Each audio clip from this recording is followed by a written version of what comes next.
Cécile de Ménibus.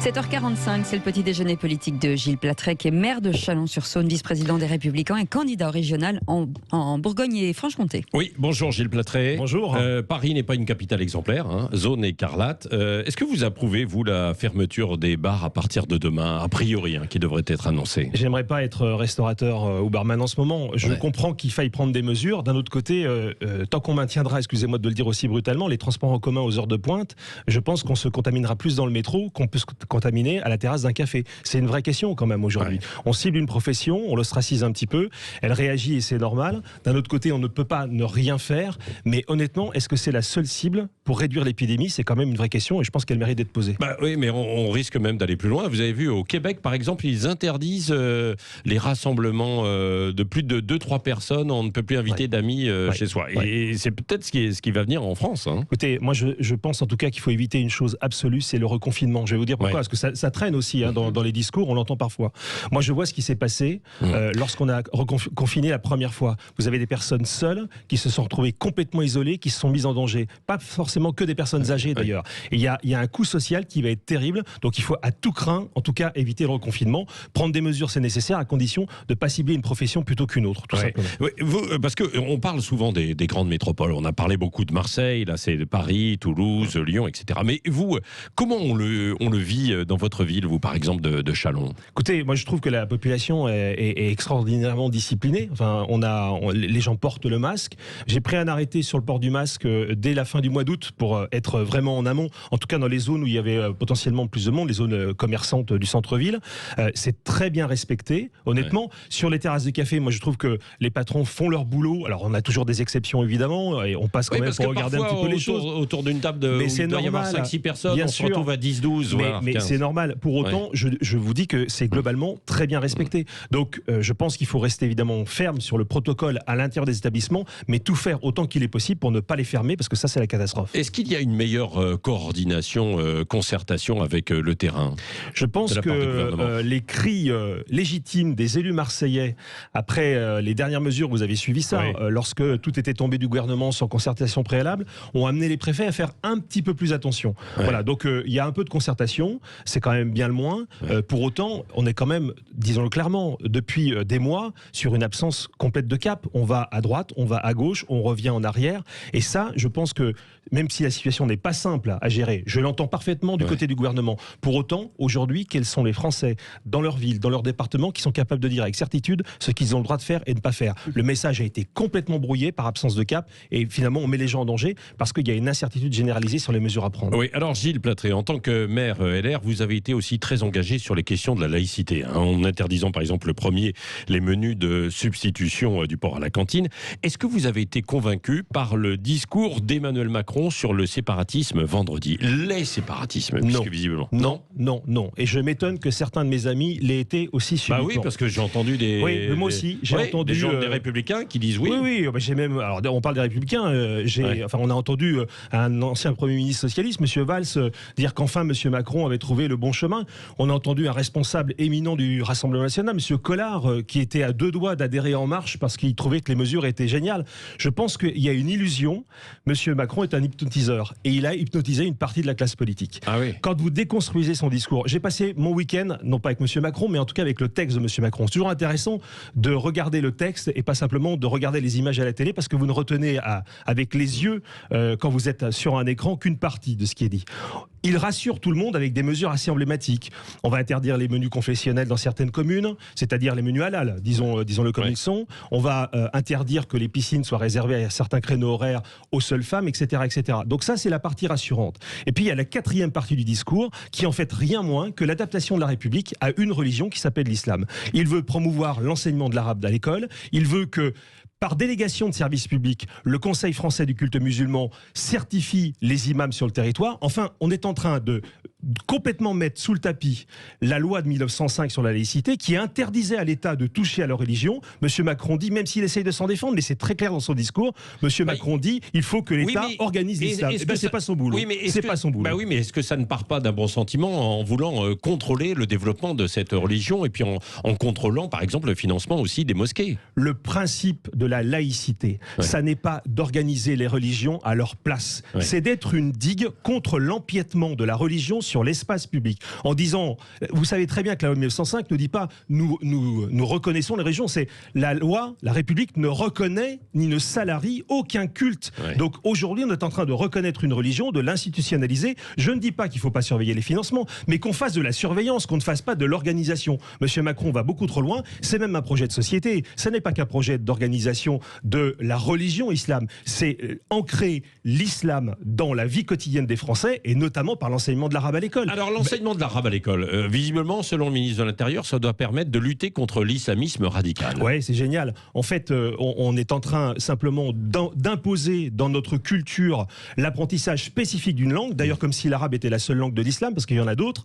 Et aujourd'hui, le projet de société, c'est de dire finalement, on ne peut pas lutter contre la propagation de l'islam et encore moins contre la propagation de l'islamisme, donc on va l'organiser. Moi, je fais partie de ceux qui disent si l'islam doit se développer, laissons-le se développer. J'allais dire, comme foi, ça ne me gêne pas. Je ne suis pas anti-islam. Simplement, je crois que ça n'est pas à la République de prendre ces choses-là en main. La République doit mettre des bornes en disant vous allez jusqu'ici, mais pas plus loin, parce que là, c'est le domaine public. Or, on va au-delà. Monsieur Macron sort de son rôle, piétine la loi 1905 et veut organiser la religion par l'État. C'est quelque chose qui est énorme, qui va nous entraîner et le doigt et le bras, parce qu'on ne peut pas aujourd'hui revenir sur la loi 1905 sans danger pour la République. Oui, et vous, les maires, vous serez en première ligne aussi dans l'application de cette loi, ou pas? Non, écoutez, on verra bien. J'ai cru comprendre que le ministre de l'Intérieur, rappelons quand même que le ministre de l'Intérieur actuel était favorable à un concordat avec l'islam il y a quelques années, c'est-à-dire en gros, revenir sur la séparation. Enfin, au bout d'un moment, il faut quand même reprendre les choses. Je ne sais pas si on sera consulté. Moi, je note simplement une chose, on se rassure avec des lois, avec des annonces de lois.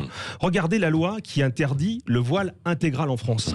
Qui peut dire dans les quartiers si qu'elle est aujourd'hui respectée? Elle n'est pas respectée. Donc ça n'est pas parce que vous votez une loi à grand renfort de médiatisation que vous réglez le problème. Aujourd'hui, le salafisme, l'islamisme est en train de progresser dans nos quartiers et ce ne sont pas ces mesures qui l'en empêcheront. Oui, mais alors l'interdiction par exemple du port du voile pour les accompagnatrices de sortie scolaire, ça a fait de nouveau polémique. Là, en tout cas, ce n'est pas décidé parce qu'on dit sinon que on risque de séparer une partie de la République de ses enfants et de ses mères de famille. Bon, ben voilà, vous avez mis le projecteur sur une des grandes faiblesses de ce texte, c'est-à-dire, en gros, M. Macron a fait des choix.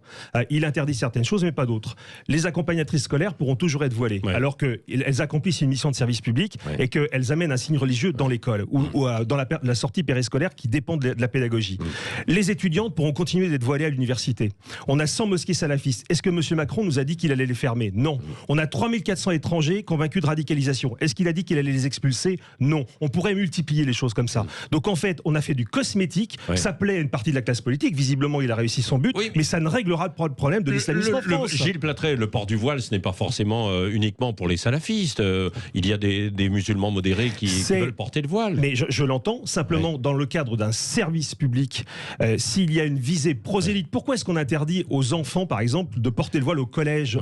Pourquoi est-ce qu'on leur interdit? Parce que c'est l'entrée d'un signe religieux dans l'intérieur de l'école. Vous connaissez, vous avez rappelé la mesure que j'ai prise dans les cantines. D'ailleurs, j'ai vu que M. Macron ne l'avait pas repris à son compte. Il interdit les menus halal, mais pas les menus de substitution, qui sont aussi une norme religieuse reconnue dans l'organisation d'un service public. Donc on voit bien qu'il a fait des choix. Et ces choix sont là pour essayer de rassurer une partie de l'électorat. Mais je le dis dès maintenant, et je me permets de le dire avec certitude, sur la base des anciennes lois qu'on a votées et qui n'ont pas toutes été appliquées, ça ne réglera pas la question de l'islamisme en France. On a fait de l'habillage et il faut ouvrir les yeux sur la réalité. Ça ne sera pas suffisant pour empêcher des progressions qui ne font qu'augmenter depuis 40 ans. Et il y a quelque chose qui me choque profondément. Moi, je respecte le législateur. Il fait généralement un travail fabuleux, notamment mes amis républicains dans l'opposition. Pour autant, on n'a jamais consulté le peuple français sur ce changement de société. Depuis que la droite a institué le regroupement familial dans les années 70, toutes les mesures qui ont été prises concernant l'immigration, l'intégration ou l'absence d'assimilation ne sont jamais passées devant le peuple français. Il serait bon qu'à un moment donné, sur ces questions qui sont des changements de société profonds, on consulte la France tout entière. Il y a des votes, il y a des élections, il y a la présidentielle, il peut aussi y avoir, dans le cadre d'un changement de société, il peut aussi y avoir une consultation référendaire. Ça existe. Alors, un mot de notre sondage aussi, IFOP Fiducial Sud Radio JDD ce week-end. Les Républicains qui patinent. C'est Xavier Bertrand qui fait le mieux à 16%. Pourquoi ça ne marche pas du côté des Républicains Écoutez, en tout cas, si on doit se battre entre nous pour occuper la troisième place, il vaut mieux qu'on retourne chez nous, je vous le dis tout de suite. Donc, il y a des étapes à franchir. D'abord, nous sommes dans l'attente, comme vous le savez, même si l'attente est un petit peu éventée, de la décision d'un membre des Républicains éminent qui s'appelle François Baroin, président de l'Association des maires de France. Pour autant, vous avez eu la gentillesse de rappeler que j'étais candidat aux élections régionales en Bourgogne-Franche-Comté. Je pense que rien ne se passera dans l'échéancier politique qui est le nôtre avant que les régionales soient passées. Ne serait-ce que parce que chez les présidents de région actuels, il y a un certain nombre de candidats qui pourraient être intéressés par le scrutin présidentiel et qui veulent donc savoir d'abord s'ils ont la confiance de leurs électeurs pour pouvoir ensuite prétendre à d'autres élections. Il y a peut-être aussi d'autres candidats en dehors du jeu qui pourraient être intéressés pour revenir à un moment donné. Je ne sais pas, je ne suis pas là. Mon ami Guillaume Larrivé avait lancé chez vous une idée il y a quelques semaines. Nicolas Sarkozy. Il est évident que le nom Nicolas Sarkozy peut revenir dans certaines pensées. Je ne suis pas son agent, même si je suis, je l'espère en tout cas, quelqu'un d'assez proche de lui. Mais chez les Républicains, on y pense sérieusement. Mais bien entendu, allez demander aux militants ce qu'ils en pensent. Mais aujourd'hui, Nicolas Sarkozy a dit très clairement, et il était encore à Chalon-sur-Saône dans ma ville il y a une dizaine de jours, qu'il ne revenait pas dans la politique partisane. C'est-à-dire qu'il ne veut pas aujourd'hui revenir dans le jeu des Républicains, dans le jeu du parti des Républicains. C'est-à-dire qu'il pourrait se présenter sans avoir... Écoutez, je pense que dans l'état actuel des choses, nous ne pouvons pas laisser M. Macron et Mme Le Pen arbitrer le destin de la France tout seul. Il va bien falloir que nous trouvions une solution d'ici, allez, on va dire, l'été 2021, pour que nous ayons un candidat qui pèse et qui ne court pas simplement pour la troisième place. Question avec Cécile de Ménébus. Cécile. Oui, comme certains parlementaires, vous n'avez pas co-signé la tribune hier du GDD pour la légalisation du cannabis. Pourquoi ? Parce qu'on ne me l'a pas proposé. Petite erreur de mes amis parlementaires. On avait 3 maires qui ont fait une tribune et on a décidé de faire une contre-tribune uniquement avec les parlementaires. Je me dis que c'est peut-être l'effet du découplage et de l'interdiction du cumul des mandats. Mais alors, très honnêtement, je dis ça avec humour. On pouvait pas, je pense que l'idée c'était de la sortir assez vite. Donc on a fait ça dans l'entre-soi parlementaire. Très bien. Non, je n'y suis évidemment pas favorable à cette légalisation. Moi, je suis favorable à l'intensification des contrôles. On parlait tout à l'heure de la progression de l'islamisme en France, largement financé par l'argent de la drogue dans nos quartiers. Un référendum sur quoi ? J'ai pas bien compris. Mais sur ce que M. Macron nous a débité au Mureau, mais qu'il le mette donc en texte de loi, c'est-à-dire le changement de société avec la un texte de loi. Non, mais qu'il le mette en texte de loi référendaire. Vous m'interrogez sur le référendum. Moi, je pense que ça intéresserait sacrément les Français. Il faudrait un référendum. Mais en tout cas, c'est une idée personnelle. Ça n'est pas les Républicains qui le demandent. Mais moi, je dis très clairement, puisqu'on est sur un changement de société, qu'on veut adapter la République à l'islam, et bien qu'on interroge les Français sur leur avis sur la question. Voilà. Merci Gilles Platret, maire de Chalon-sur-Saône, vice-président des Républicains et candidat au régional, aussi en Bourgogne-Franche-Comté dans quelques temps, était l'invité de Sud Radio ce matin.